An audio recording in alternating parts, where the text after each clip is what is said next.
live and local with coverage you can count on. This is WNEM TV-5 News at noon. We continue to follow a story this noon that has shocked an entire community. A 12-year-old boy has been shot and killed, and his 66-year-old grandfather was injured overnight.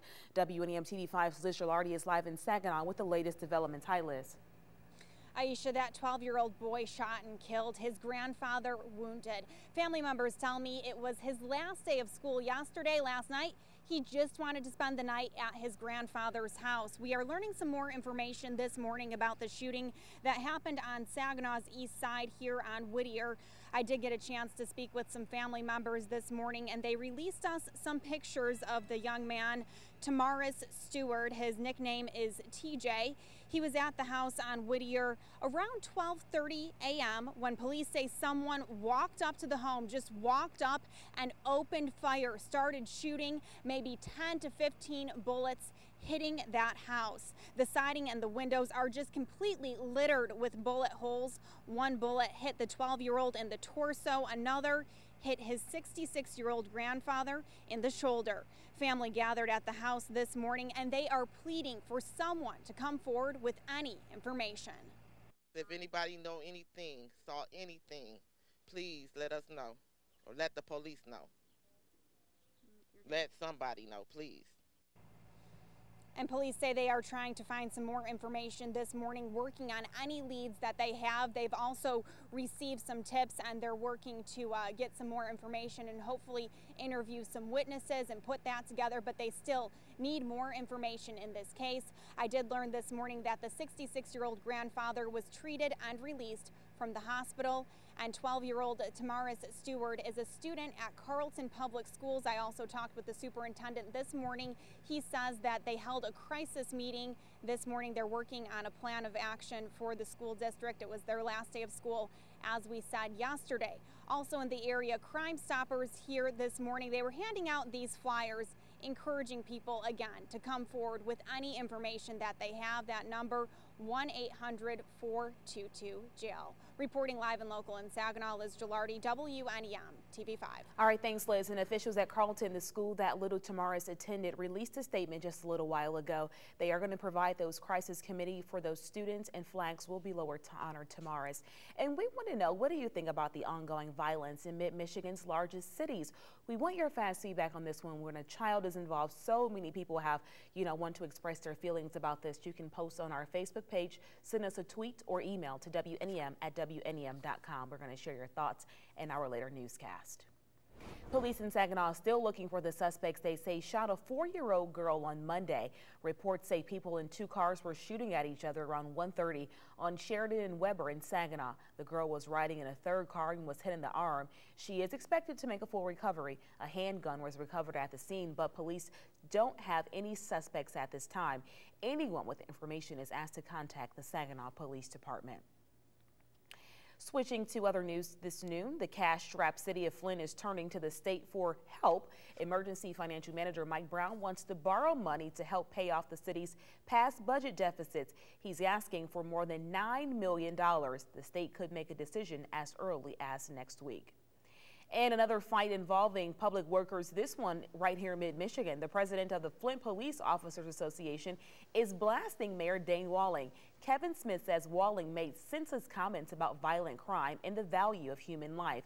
According to Smith, Walling blamed the rise in crime to the city jail being closed and said too many people no longer value human life. Smith says Walling himself lost the value of human life when he began cutting public safety to try to balance the city's budget. Well, let's get you outside. It's another gorgeous day as we take a live look over Saginaw. Those temperatures are going to keep on rising throughout the week. Meteorologist Lauren Faurenkrug is in for Catherine Bodak today. She joins us from the First Warn 5 Weather Center. Hi, Aisha. Well, we have a beautiful start to our Thursday. We're looking at those warmer temperatures, a lot of sunshine outside, but we are looking at a similar pattern today that we've seen so far this week, where we're starting out very nice, and then we're seeing a couple pop-up isolated showers and thunderstorms. So So we're going to be watching that. Let's take a look at our first Warn 5 pinpoint Doppler radar at MBS. Again, all is beautiful outside right now. Lots of sunshine. We're not looking at any precipitation from the Tri-Cities on down into Flint, even as we head to the Thumb and up to our northern counties. Looking at that very quiet weather right now. First Warn 5 Sky Tracker shows just really not a whole lot of cloud cover out there for much of the Great Lakes region. Looking very quiet, but again, we will see that chance for a pop-up shower or thunderstorm here in the afternoon hours. 75 degrees being reported in Monitor Township, James Township coming in at 73 degrees. If you're heading to the Gallery Walk in Bay City, temperatures will be pretty comfortable in the mid-70s. Again, we will have that slight chance for an isolated shower or thunderstorm, nothing widespread. Here's what we're looking at for our weather story today. Warmer temperatures along with that chance for precipitation. We'll be talking about that coming up in the first Warn 5 hour-by-hour forecast. Drivers beware, more orange cones could be coming to your area. MDOT is proposing to widen and reconstruct I-75 and parts of I-675 in Saginaw County. The project would stretch north from Dixie Highway to the south junction of I-675, extending through Buena Vista Township and Bridgeport Townships. I-75 is a significant corridor and a major gateway north. So our goal is to relieve congestion and to maybe facilitate some of those traffic backups that motorists encounter as they head north.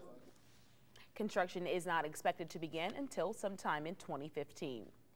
New information this noon, a man accused of attacking a woman at a local church and trying to attack another woman no longer faces charges, but prosecutors say the case against this man, 49-year-old Albert Hamer, is not necessarily over. A judge dismissed sexual assault charges against Hamer after the alleged victim failed to show up to court Monday. Hamer was charged back in March. The incident happened at the First Presbyterian Church of Flint. The case was dismissed without prejudice, meaning prosecutors can still refile charges in the future. The case against a local substitute teacher accused of having sex with 3 students has been dismissed. Heidi Lewis was accused of having sex with students while working as a sub at Bay City Central High, but a judge ruled Lewis was not under contract with the district at the time. Prosecutors could appeal. Efforts to make the streets safe are becoming a reality today. Lawmakers in Lansing will unveil new legislation that targets violent offenders. It will slap steeper penalties on criminals who use guns to commit crimes. Stick with WNEM TV-5 as we learn more about the language of that legislation and what it means for offenders. And more legislation, this time in restricting the use and sale of designer drugs linked to some pretty violent behavior recently and some pretty serious health problems. The State House sent the Senate a bill that gives police and health officials authority to ban drugs known as K2, spice, and bath salts. Law enforcement says the bill is necessary to help fight a growing problem.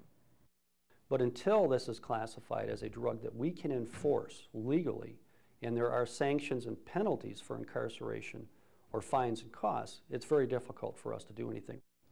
Several communities in the Detroit area have already placed their own ban on those synthetic drugs. Well, we're on Pump Patrol for you today. Things aren't looking too good out there. We started this week with some of the lowest prices we've seen in a while, but overnight, prices jumped right back up to the 370s in most places around mid-Michigan.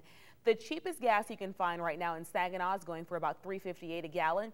Bay City is averaging out around $3.78, Midland around $3.77, and in Flint it's bottoming out the pack with gas as low as $3.51 in some places.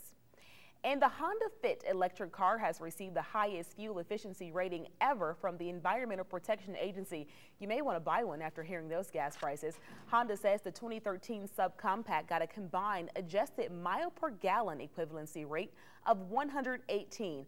That's compared to the 105 miles per gallon for the Ford Focus and 99 for the Nissan Leaf. Honda plans to lease the Fit electric car in some California and Oregon markets later this summer, and it will hit the East Coast next year.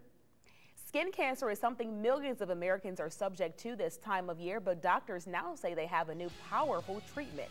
Those details still ahead in your health headlines. Both the president and Mitt Romney are busy on the campaign trail today. We'll fill you in on where they're headed and their issues they're tackling. And the trial continues for the man accused of leaking thousands of secret documents to the website WikiLeaks. That's next.